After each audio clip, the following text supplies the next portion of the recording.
প্রাচীন বাবিলনের ভূমিতে দানিয়েল নামের একজন মানুষ ছিল। তিনি তার জ্ঞান এবং ঈশ্বরের প্রতি অটল বিশ্বাসের জন্য পরিচিত ছিলেন। প্রতিদিন 3 বার ড্যানিয়েল তার জানালা খুলে বসে হাঁটু গেড়ে প্রার্থনা করতেন।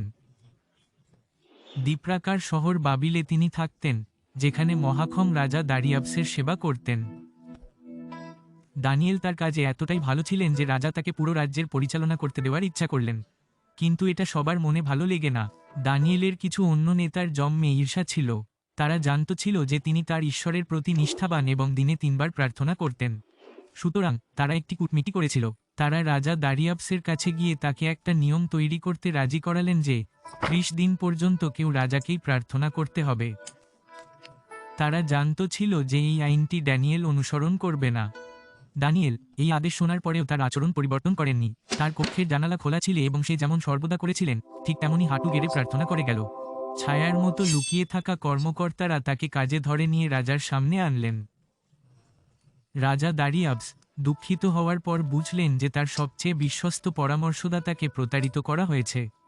তবে মাদয় ও পারসী আইন বাতিল করা যাবে না। প্রাণ দিয়ে দুর্ভাস চালিত।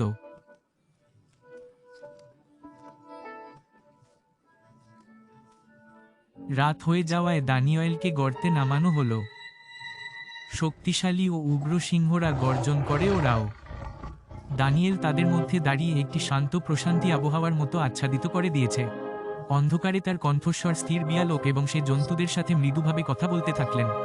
অবিশ্বাস্যভাবে সিংহরাজা তাকে কোনো ক্ষতি করেনি। তারা তার চারপাশে ঘুমিয়ে আছিল, তাদের সাধারণ উগ্রতা শান্তিপূর্ণ অবস্থায় পরিণত হয়ে গেছিল। সারারাত রাজা দারিয়াবস তার প্রাসাদে উদ্বিগ্ন হয়ে ঘুরছিলেন। ভোরের প্রথম আলোতেই রাজা গর্তে পৌঁছে ড্যানিয়েলকে উদ্বিগ্নভাবে ডাকলেন।